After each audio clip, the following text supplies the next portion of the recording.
नमस्कार दोस्तों, स्वागत है आपका। वैसे आप इस थंबनेल को देखकर ये सोचे होंगे कि मुझे क्या मिलने वाला है, यहाँ पे क्या मैं 100 में से 100 ले आऊँ। नहीं, ऐसा नहीं होगा। ये सेशन उन्हीं लोग के काम आने वाला है जो लोग कुछ पढ़े हैं, कुछ बेसिक इन्फॉर्मेशन है, कुछ जानते हैं। अगर वो नहीं जानते हैं, कुछ भी तुक्का लगाने बैठे हैं, आप इस सेशन से कोई फ़ायदा नहीं ले पाएँगे। ये उन्हीं के लिए है जो इन्फॉर्मेशन रखे हैं, जिनके पास बेयर मिनिमम चीज़ें हैं कि हाँ, मैं लॉजिक लगा सकता हूँ, मैं कर सकता हूँ। यूपीएससी प्रीलिम्स एक वो मोड़ है जिसको क्रॉस करके आप आगे बढ़ेंगे। तो कई बार क्या होता है कि इंफॉर्मेशन के बेसिस पे ही सब कुछ करें, ये भी पॉसिबल नहीं है। हाँ, बेयर मिनिमम मेरे पास होना चाहिए, पर मेरे पास सब कुछ हो ये ज़रूरी नहीं है। तो बेयर मिनिमम और सब कुछ के बीच का जो गैप है, वो होता है ऑब्जर्वेशन, वो होता है स्ट्रैटेजी, वही हम आपको देने वाले हैं। तो ये उनके लिए बहुत कारगर रहने वाला है जो कि ट्रैप में फँस गए हैं कि सर मैं 70-80 के ट्रैप में हूँ, मुझे 95 प्लस जंप करना है, 100 प्लस जंप करना है, ये उनके लिए काम आएगा और ये क्वेश्चन में एप्लीकेबल होता है। तो इस सेशन का कहीं से ये मतलब नहीं है कि आपको मेहनत कम करनी है, इस सेशन का कहीं से मतलब नहीं है कि मेरे पास इन्फॉर्मेशन आओ फिर भी मैं निकाल लूँगा। इस पूरे सेशन का एक कहीं से मतलब नहीं है कि आपको नहीं पढ़ना है, बस इस चीट कोड को फॉलो करना है, ऐसा कुछ नहीं है। ये नाम बस हम इसलिए दे रहे हैं क्योंकि आप कहाँ पे चीट कर रहे हैं पता है? आप किस्मत को चीट कर रहे हैं। भाई मुझे इतना आता है ना, मैं अपना इतना तो चीट कर लूँगा और ये बड़ी अच्छी चीटिंग है करके मैं यहाँ तक जंप कर दूँगा। ये करना है आपको। जैसे कि उसूल नंबर 1 उसूल नंबर 1 है द पावर ऑफ सम। आप स्टेटमेंट्स चेक करिएगा। अगर आपको लगता है कि स्टेटमेंट्स में मेरे पास सम लिखा हुआ है, तो पहला उसूल क्या है? कोई भी क्वेश्चन को पढ़ने का पहला उसूल है वर्ड बाय वर्ड पढ़िए। वर्ड बाय वर्ड जब आप पढ़ेंगे किसी भी क्वेश्चन को, तो सम वर्ड लिखा रहता है। Some microorganisms can grow in environment. Some microorganisms can grow in environment with temperature below the freezing point. क्यों सम पूछा आपसे? पॉसिबिलिटी। इसका मतलब है जब भी आपके पास पॉसिबिलिटी वाले क्वेश्चन हो, सम वाले क्वेश्चन हो, वो अक्सर सही होंगे। तो पॉसिबिलिटी या सम वाले क्वेश्चन हमेशा लगभग सही होंगे। तो आप कोशिश करिएगा और हमेशा का मतलब 99% है, 100% तो हम नहीं बोल सकते, 99%। तो ये उन्हीं को काम आएगा जो कि अब लगा कि हाँ यार रिस्क लेना है मुझे, इतना कौन याद रखेगा? तो सम वाले क्वेश्चन को आप सही करके आइएगा, इसका आंसर ऑल 3 आप करेंगे, सही आ जाएगा। तो पॉसिबिलिटी वाले क्वेश्चन और अगर वर्ड सम लिखा हो क्वेश्चन, तो आप समझ जाइएगा कि ये सही होगा। पहला उसूल हो गया। उसूल नंबर 2 उसूल नंबर 2 हमारा कहता है कि अगर क्वेश्चन में the one of the rule है, मतलब लिखा था one of the, is one of the, India is one of the, that is one of the, अगर वो कहीं लिखा है तो पॉसिबिलिटी बनती है कि ये सही होगा 99%। जैसे हम देखते हैं Vietnam has been one of the fastest growing economies. ठीक है, मतलब इसमें तो कोई दुविधा हमें होती ही नहीं इसको मार्क करने में। तो जहां पे भी वन ऑफ द होगा ना, फिर से एग्जामिनर की कमजोरी पकड़िए। एग्जामिनर सम में भी कमजोर था, एग्जामिनर यहां भी कमजोर है और आपको आंसर मिल जाएगा कि भाई ये तो सही होना है। फिर मैं और दांव पेच इसमें खेलूंगा, जो अभी आगे आएगा हम आपको बताएंगे। तो अगर वन ऑफ द हो उसूल नंबर 2, सम अगर हो उसूल नंबर 1, पॉसिबिलिटी हो या वन ऑफ द हो, तो वन ऑफ द तो ये भी सही होता है। तीसरा, याद रखिएगा रूल नंबर 3, उसूल नंबर 3, अगर कोई स्टेटमेंट किसी चीज को डिफाइन कर रहा है, डिफाइन मात्र कर रहा है, उसका नेचर बता रहा है, डिफाइन कर रहा है और आपको थोड़ा बेसिक नॉलेज है, तो जान लीजिएगा कि वो डेफिनेशन वो जो नेचर बता रहा है, डेफिनेशन बता रहा है, वो अमूमन 99% वो सही होता है। मतलब बहुत सारे स्टेटमेंट्स आते हैं, इसी को देख लीजिए आप। आरटीजीएस और एनईएफटी के बारे में लिखा है, in RTGS the settlement time is instantaneous while in case of NEFT take some time to settle the payments. तो RTGS is real time, instantaneous is real time, तुरंत तुरंत हो रहा है। तो अगर कहीं डेफिनेशन बताई जाए तो अमूमन आप मान लीजिएगा कि ये सही है। कहीं नेचर बताया जाए कि आरटीजीएस ऐसा है, तो वो लगभग सही हो जाता है। ये लगभग की हम बात करें, देखिए यहाँ पर एक बहुत बड़ा एक डिस्क्लेमर हम दे रहे हैं कि ये तभी आप कर पाएंगे, समझ पाएंगे जब आपको थोड़ा बेसिक नॉलेज हो। आप क्वेश्चन में से निकाल सकते हैं आंसर को, RTGS real time, instantaneous real time, तब तो हो जाएगा। नहीं तो अगर आपको लगता है कि सर मैं कुछ भी नहीं जानता हूं, बस सर ने बोल दिया कि हमें जाके ढूंढना है कि अगर कहीं डेफिनेशन हो तो सही होगा, नहीं, ऐसा जरूरी नहीं है। ये वो यहाँ पे जरूरी है जहां पे आपको लगता है मुझे ब्लफ करना है, पॉसिबिलिटी दिखानी, वहां जरूरी है। अच्छा, अगला उसूल, उसूल नंबर 4, अगर जेनरिक टर्म्स हो और पॉसिबिलिटी की हम बात कर चुके हैं और एक जेनरिक टर्म्स हो, तो अमूमन स्टेटमेंट्स वो सही होते हैं। जैसे देखिएगा, इट कैन बी यूज्ड, बात की जा रही है ग्रीन हाइड्रोजन की, can be used, it can be blended. क्या है, एग्जामिनर ने दिखा दिया कि वो यहां भी कमजोर है। कैन बी का मतलब होता है एक फ्यूचरिस्टिक पॉसिबिलिटी है, तो ये एक पॉसिबिलिटी दिखाता है, पॉजिटिविटी दिखाता है, जेनरिक है। तो ऐसे टर्म्स में, कैन, जनरली, ऑफन, में, कैन, जनरली, ऑफन, ये अमूमन सही होते हैं। 99% ये सही होते हैं। तो अभी तक हमने आपको क्या क्या बताया, फिर से रिकैप हम आपको दिखा रहे हैं। पहला हमने आपको बोला था पावर ऑफ सम जेनरिक है, और सम का मतलब है एक पॉसिबिलिटी बनी हुई है। Number 2, the one of the rule, one of the अगर होगा तो भी सही होता है, नेचर डेफिनेशन हो तो भी सही होता है। चौथा हमने आपको बोला जेनरिक टर्म्स हो ना, मे, कैन, ऐसा, तो याद रखिएगा सही होता है। अब हम इसके बाद आपको ये बताते हैं कि कुछ रेड फ्लैग्स होते हैं जो आपको पता होना चाहिए, जैसे कि क्या, इसमें आपको सतर्क होना है और यहाँ पे आंसर इनकरेक्ट हो जाता है। जैसे कि ये आपको पता है, ये मेरा उसूल नंबर 5 है, ये कुछ वर्ड्स हैं जो कि एक्सट्रीम भी हो सकते हैं, अलग भी हो सकते हैं, पर ये आपके अमूमन 99% गलत होते हैं, जैसे alone, always, never, only, completely, every, must, mandatory, solely, any, exempted, totally. ये जो वर्ड्स होते हैं ना, ये बड़े ही एक्सट्रीम होते हैं, और एक्सट्रीम वर्ड का रिश्ता पुराना है यूपीएससी से। जहां जहां एक्सट्रीम वर्ड्स आते हैं 99% टाइम्स वो गलत होते हैं, वो गलत होते हैं। तो यहाँ पे स्टेटमेंट्स आपके इनकरेक्ट हो जाएंगे। रूल नंबर 5, जैसे कि देखिए, आयुष्मान भारत के बारे में बात है, private and public hospitals must adopt it. See the word must adopt it, मतलब आप क्वेश्चन बनाने वाले की मंशा समझिए। यहाँ पे वो आपसे चेक करना चाह रहा है कि क्या आप एक्सट्रीमिटीज, जो चीज मैंडेटरी उसके बीच में और जनरल के उसके बीच में फर्क समझ पा रहे हैं कि नहीं। मस्ट अडॉप्ट इट, ये मस्ट करने का मतलब कुछ गलत हो गया, तो यहाँ पे ये गलत हो गया है।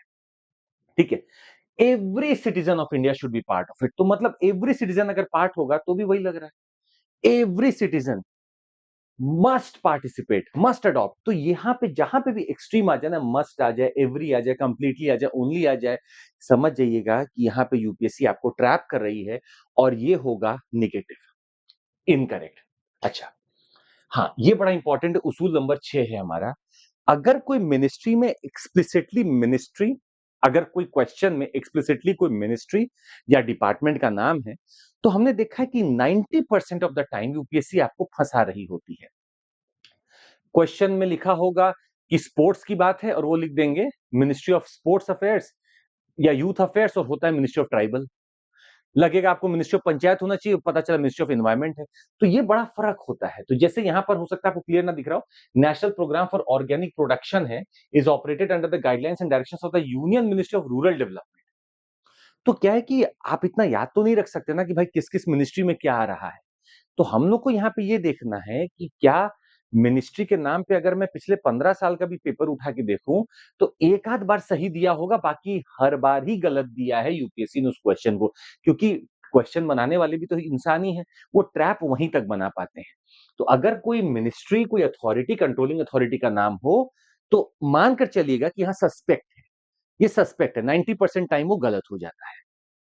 अच्छा, एक ये आपको बड़ा पावरफुल हम रूल दे रहे हैं, उसूल नंबर 7 है, रूल नंबर 7 है, हु इज हु, मतलब कौन क्या है। जैसे लिखा है, the executive power of the Union of India is vested in the prime minister, गलत है।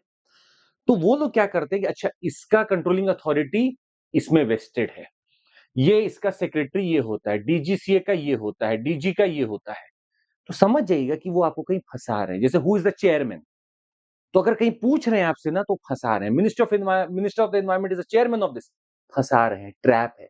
तो हु इज हु वाले क्वेश्चन में थोड़ा सतर्क होना है, हमें रुकना है, सोचना है, और अगर आपको ब्लफ करना है, रिस्क लेना है, फिर से हम आपको बोल रहे हैं कि अराउंड 90% ऑफ द टाइम ये गलत होता है।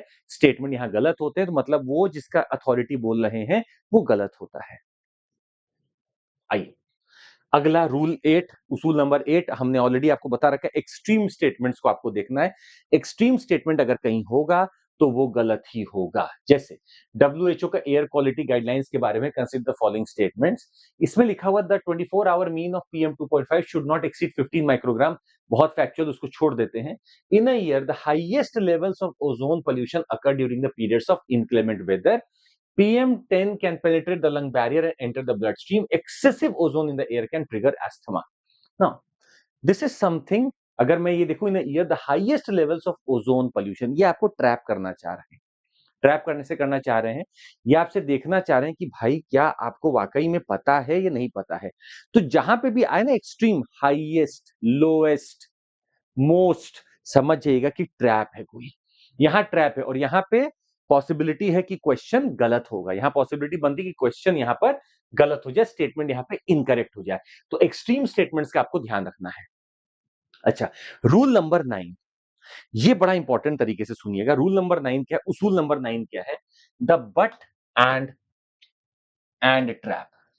कई बार क्या आप देखेंगे कि एक स्टेटमेंट यहां लिखा हुआ है बट, कंटिन्यू करके दूसरा स्टेटमेंट लिख दिया है, ठीक है।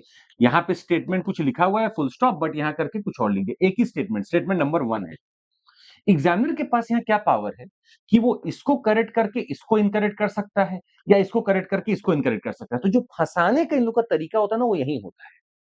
तो जहां पे भी बट आए, जहां पे भी कि ये एंड ये भी है, तो जहां पे भी ऐसा हो बीच में एंड कोई ज्वाइनिंग कर रहा हो दो स्टेटमेंट को, समझ जाइएगा कि यहां पे मुझे थोड़ा सा डेंजर लग रहा है, मुझे यहां पर थोड़ा रुकना पड़ेगा, समझना पड़ेगा। और हम आपको फैक्ट दे दें कि 80% ऑफ द टाइम में ये इनकरेक्ट होता है, 80% ऑफ द टाइम में इनकरेक्ट होता है। इसका मतलब क्या है? उसूल नंबर 9 बोलता है, जहां यूपीएससी जस्टिफाई करने में लगी हुई है कि this and this also is happening, this is happening but this is not happening, तो ये जो आता है ना, जहां जस्टिफाई करने लगती है, अपने आप को कमजोर दिखाने लगती है, वहां पे भी आपका वो गलत होता है। ये भी एक डेंजर मार्क है, वो भी गलत होता है। तो बट और एंड ट्रैप भी याद रखिएगा, ये भी गलत होता है, ठीक है। अगला देखते हैं, रूल 10, बहुत important, the wild story, the wild story, the word wild को ढूंढना है।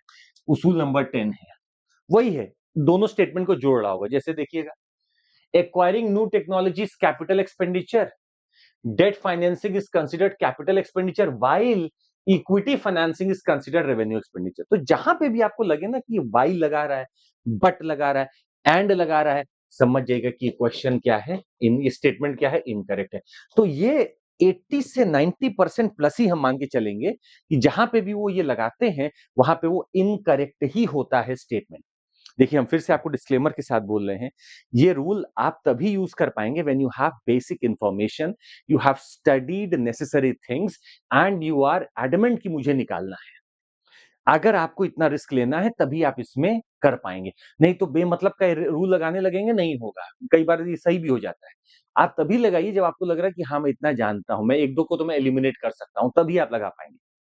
अच्छा, वाइल अगर इन स्टेटमेंट में आए तो ही अगर समझिएगा गलत होता है। पर अगर वाइल जैसे ए बी सी डी ही बस बने हैं, मतलब 4 ही ऑप्शन है, वही स्टेटमेंट बेस्ड क्वेश्चन नहीं है और 4 ऑप्शन बेस्ड क्वेश्चन, उसमें वाइल है, तो उसमें वाइल सही भी हो सकता है, उसमें गलत नहीं होगा। पर यहां पर क्या है, स्टेटमेंट बेस्ड क्वेश्चन है, इसमें कई बार वाइल गलत हो जाता है। ये था हमारा 10 बेसिक उसूल जो हम आपके लिए लेकर आए थे। हम कुछ आपको सम लॉजिकल स्ट्रैटेजी भी बताना चाहेंगे। जब आप प्रश्न को पढ़ें, तो हमने अभी से पहले आपको बताया था 4 स्टेटमेंट बेस्ड क्वेश्चन भी बताए थे। 5 स्टेटमेंट बेस्ड अगर क्वेश्चन है तो लोगों को डर लगता है कि यार इतना बड़ा क्वेश्चन है, कैसे पढ़ूंगा।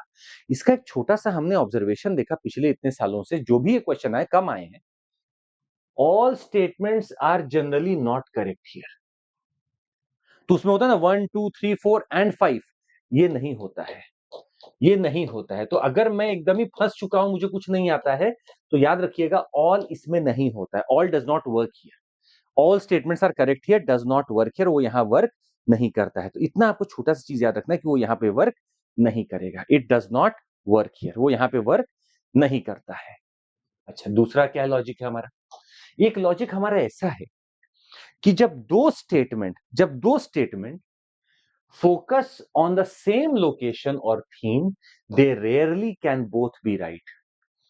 दो स्टेटमेंट एक ही लोकेशन, एक ही थीम को फोकस कर रहे हैं, तो दोनों में से एक तो गलत होगा। यहां पर कॉन्सेप्ट लगाना होगा आपको। जैसे मान लीजिए वो आपसे पूछ लेंगे रेपो रेट के बारे में, दो स्टेटमेंट रेपो रेट के बारे में है, या दो स्टेटमेंट मॉनेटरी पॉलिसी के बारे में, तो एक यहां पर गलत होता है। 90% टाइम एक इसमें से गलत होता है। कौन सा गलत होता है? I am counting on your knowledge, हम आपके नॉलेज पे डिपेंडेंट हैं यहां पर। अच्छा, ये उसूल बहुत बार हमने बताया। Application based science and technology का क्वेश्चन जो होता है, इसमें 99% ऑफ द टाइम, याद रखिएगा, application based science and technology का क्वेश्चन है, 99% ऑफ द टाइम यहाँ पे answer all of the above होता है, इसमें कोई डाउट नहीं है। देखिए फिर से भी disclaimer I am saying, these codes can only be used by the people who have prepared something. आंख बंद करके नहीं होगा, ये समझ में भी उन्हीं को आएगा जो कुछ समझे हैं पहले, कुछ उनको आता है। बाकी आप कमेंट करके नीचे बताइएगा आपको कैसा लगा, और आप हमारा जो नंबर छीन लेंगे सीरीज में ज्योग्राफी का हुआ है कैसा लगा, अपना प्रिपरेशन का नीचे हाल बता सकते हैं। Let's make this video viral so that everyone can understand कि अगर स्ट्रैटेजी है तो भी तुम्हारा निकल सकता है। ज्ञानी नहीं बनना है, स्ट्रैटेजिक बनना है। जय Hind everyone, thank you so much for joining, thank you so much.